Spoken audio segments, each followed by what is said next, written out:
Soy María José Cao Torija, profesora de la Facultad de Enfermería de Valladolid y coordinadora del proyecto de innovación docente NutriPíldoras. Este es el tercer vídeo de la serie en el que vamos a hablar de la preparación de la nutrición enteral. Las fórmulas enterales deben ser preparadas de manera adecuada, con varios objetivos. En primer lugar, prevenir la contaminación de la fórmula, ya que es un caldo de cultivo excelente para el crecimiento de cualquier bacteria o incluso virus. Promover la seguridad para el paciente de una manera que tenga que ver con esa posibilidad de que no haya contaminación biológica y, por otro lado, de que se aporten los nutrientes correctamente. Por lo tanto, tenemos que considerar también la exactitud de los componentes.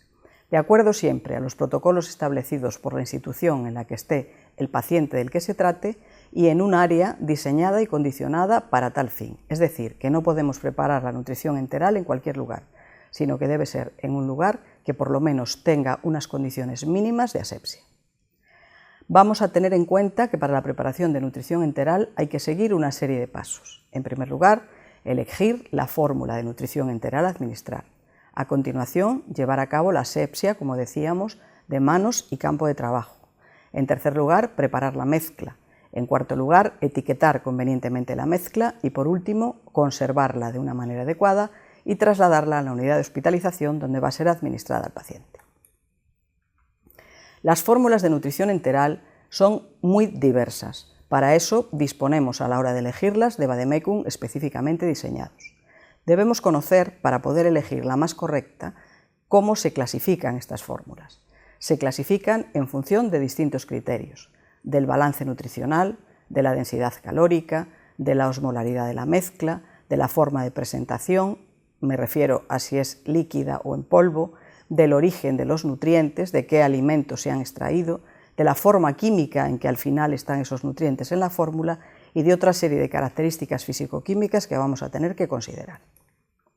Las fórmulas de nutrición enteral son distintas dependiendo de los laboratorios que las fabriquen, pero siempre se pueden recopilar en un vademecum que contempla las que aportan o las que ponen a disposición de los profesionales todos los laboratorios, y cada laboratorio tiene mini vademecums propios que nos informan de las que ese laboratorio en concreto dispone para poder ser empleadas. Decíamos antes que las fórmulas se pueden clasificar según distintos criterios.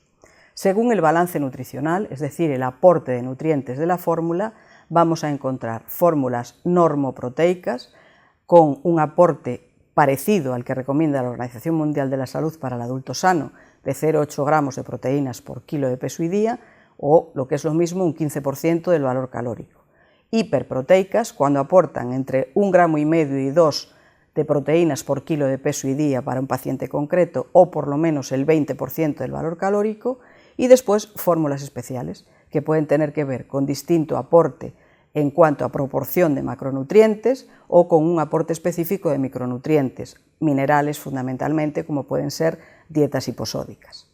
Por último, tenemos también fórmulas inmunomoduladoras, que aportan nutrientes específicamente comprometidos en relación con la inmunidad y que permiten ser empleadas cuando queremos favorecer las defensas de un paciente concreto con respecto a la infección.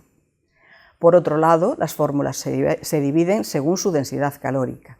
La densidad estándar es que aporten en las que tienen una presentación líquida 1 kilocaloría por cada centímetro cúbico, de manera que habitualmente cuando administramos, por ejemplo, un frasco o un pack de 500 centímetros cúbicos, estamos aportando al paciente 500 kilocalorías. Aunque también puede haber fórmulas concentradas que tengan 1,5 kilocalorías por centímetro cúbico o incluso 2 kilocalorías por centímetro cúbico. Estas fórmulas deben ser empleadas exclusivamente cuando haya algún tipo de compromiso respecto a la utilización de los líquidos en el paciente, como puede ser una insuficiencia renal. Si no, no debemos emplearlas, debemos emplear siempre las estándar, porque las concentradas pueden generar problemas en la absorción y la digestión. Y por último, puede haber fórmulas diluidas, que es raro que existan como tal en una marca comercial concreta, pero que a veces podemos fabricar nosotros en nuestro hospital concreto o en nuestro centro de salud concreto, que consistiría en añadir agua al preparado para disminuir esa relación 1 kilocaloría por centímetro a 0,8 kilocalorías por centímetro o incluso menos. Estas fórmulas solamente se emplearán cuando tengamos una indicación concreta para ello. Es muy importante considerar también en las fórmulas de nutrición enteral la osmolaridad. Lo normal y lo habitual es que empleemos fórmulas isotónicas, es decir, las que tienen una osmolaridad parecida a la fisiológica o incluso más baja que la fisiológica, normalmente entre 300 y 350 miliosmoles por kilo. Puede haber fórmulas moderadamente hipertónicas que, a pesar de que tengan una osmolaridad un poco más alta, hasta 450 miliosmoles por kilo, son bastante bien toleradas, y por último, fórmulas hipertónicas, que solamente se emplearán también cuando no haya más remedio. Las fórmulas van siendo más osmolares, va subiendo su osmolaridad en función de cuántos son de simples los nutrientes que las integran. Es decir, una fórmula que contenga proteínas completas será más baja en osmolaridad que una fórmula que tenga péptidos, que a su vez será más baja que una que tenga aminoácidos. Por otro lado, consideramos también la forma de presentación. Los laboratorios nos ofrecen fórmulas líquidas en sistema abierto o cerrado que podremos emplear directamente administrándolas al paciente sin ningún tipo de modificación. Cuando es el sistema abierto, debemos emplear un equipo que cierre herméticamente esa fórmula líquida, y si el sistema es cerrado, directamente lo ponemos a la administración sin más preámbulos. Y las fórmulas en polvo. Las fórmulas en polvo, que es necesario diluirlas con una proporción agua por cantidad de polvo de la fórmula concreta y siempre determinada previamente. Esto, por supuesto, siempre es un sistema abierto que requiere de ser cerrado herméticamente antes de su administración e incorporar los equipos que sea conveniente. Y por último, es muy importante que tengamos en cuenta la forma química de los nutrientes, que de alguna manera condiciona todo lo anterior. Podemos encontrar fórmulas poliméricas con nutrientes completos que modificarán la osmolaridad, fórmulas oligoméricas con nutrientes simples que también modificarán la osmolaridad, y fórmulas monoméricas o elementales que serán aquellas que aportan los nutrientes en su forma más simple y que además pueden estar separados unos de otros. Hablamos de fórmulas modulares cuando siempre encontramos cada nutriente específicamente separado de los demás. Es decir, que nosotros deberíamos elegir un preparado que aporte las proteínas, otro preparado distinto que aporte los hidratos de carbono, otro las grasas y añadir las vitaminas y los minerales que fuera conveniente. Este tipo de fórmula de nutrición enteral es mucho más compleja de manejar y además requiere de una prescripción mucho más exacta. Para poder tomar la decisión de qué fórmula emplear, podemos también, como en otros casos, emplear un algoritmo de decisión. En primer lugar, comprobar que el tracto intestinal funciona, porque si no lo hiciera no podemos emplear ninguna fórmula y deberíamos recurrir a la nutrición parenteral, y en el caso de que funcione, decidir en función de si hay fallo orgánico o no, fórmulas específicas o fórmulas estándar. Si estamos usando dietas específicas y el fallo es intestinal, debemos adaptarnos a la patología o debemos emplear fórmulas específicamente diseñadas como son las oligoméricas, y si estamos empleando una fórmula estándar, considerar el nivel de estrés para emplear más o menos cantidad de proteínas o más o menos cantidad de calorías en función del aumento posible, dependiendo de la patología, de los requerimientos energéticos. El siguiente paso, una vez decidida la fórmula, es la preparación de la mezcla. Aquí volvemos a recordar que es muy importante no preparar las mezclas en cualquier lugar, sino en un sitio específicamente dedicado a ello, y llevar siempre a cabo unas técnicas de asepsia de manos y del campo de trabajo. Hablamos de asepsia, no de esterilidad, porque estamos preparando una fórmula que va a ser administrada por vía digestiva, que ya es un campo séptico. Por lo tanto, con que esté limpio sería suficiente.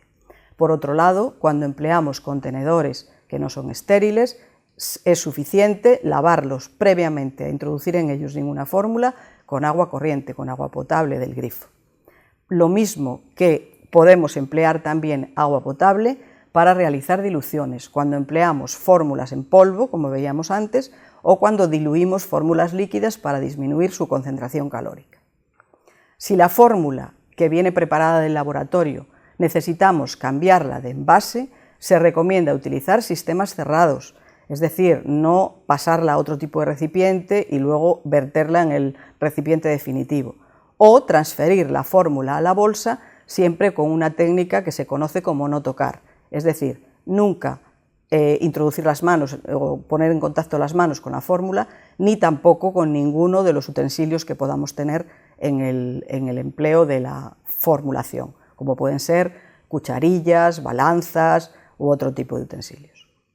Una vez preparada la mezcla y introducida en el envase definitivo que se vaya a hacer llegar al paciente, que puede ser un envase de cristal o que puede ser un pack de plástico o un Tetra Pak incluso, lo que tenemos que hacer siempre es etiquetarla.